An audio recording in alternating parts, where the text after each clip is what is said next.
பூச்சி இருக்குல்ல, மாவு பூச்சி வந்து என்ன பண்ணோம்னா மாமரத்தில் இருக்கிற அந்த பூவு அந்த பிஞ்செல்லாம் இழுத்து விட்டுரும். அது இல்லாமல் எங்கெங்க கூடு மாதிரி வெள்ளை வெள்ளையாக கட்டியிருக்கும். அதை வந்து நம்ம கண்ட்ரோல் பண்ணணும். ஸோ அது வந்து எப்படின்னா இந்த மாதிரி ஒரு பிளாஸ்டிக் பை நீங்களே உங்கள் வீட்டில் ஒன்று எடுத்துக்கோங்க. எடுத்துட்டு கிரீஸு கொஞ்சம் கிரீஸு ஒரு கயிறு இருந்தால் 3 ஐட்டம் தான் போதும். இது பண்ணியிருக்கீங்களா அது முன்னாடி நீங்கள்? பண்ணவே இல்லை. இது மாதிரி பண்ணது இல்லையா? சரி ஓகே, நான் பண்ணி காட்டுறேன் உங்களுக்கு எப்படி பண்ணணும்னு பாருங்க. இங்கேருந்து கீழே இருந்து 2 அடி மேலே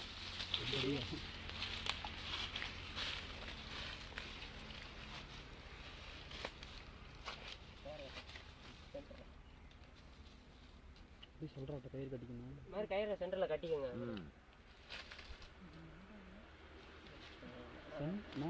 டைட்டாக கட்டுறா மேலே கீழே ஒன்று கட்டுவாங்க.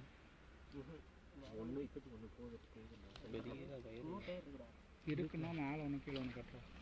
வந்துட்டாம்பர் வீடியோவில் இதே வரணும். மறக்கிதுடா அடி கழிக்கிறாங்க அவங்க அடிப்பாங்க.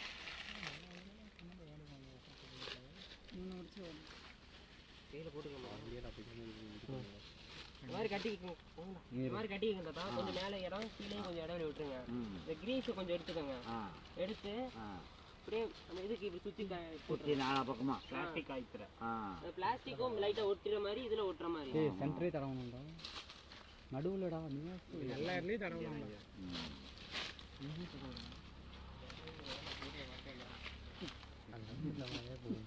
நடுவு தடவாங்கடா. நடுவுலேயும் தடவணும்டா. கடை விடுறாங்க நடுவுலையும். இந்த மாதிரி அங்கங்கே தடவிக்கோங்க. இதில் வந்து என்னன்னா முட்டை இங்கே தான் போடுதா, கீழே மண்ணில் தான் போடும். அந்த மண் முட்டை போட்டு இதுலேருந்து ஏறும்ல. ஸோ அதனால தான் நம்ம இந்த இடத்துல தடவணும். கீழேருந்து ஏறுறதுனால இந்த இடத்துல தடவணும்.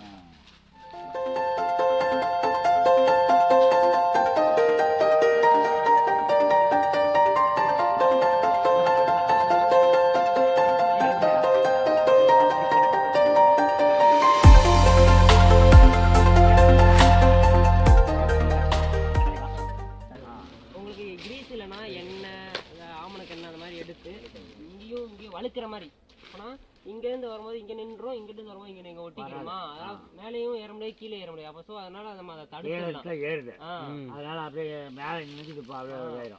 அது மாதிரி இந்த மாதிரி பண்ணால் ஸோ அந்த மாதிரி மாவு பூச்சி கிரீஸ் இல்லைன்னா எண்ணெய் எல்லாம் வழுக்கிற மாதிரி அந்த மாதிரி என்ன இருந்தால் இந்த மாதிரி இதை நம்ம கட்டுப்படுத்தலாம். ஸோ நீங்களும் இது மாதிரி பண்ணி பாருங்க.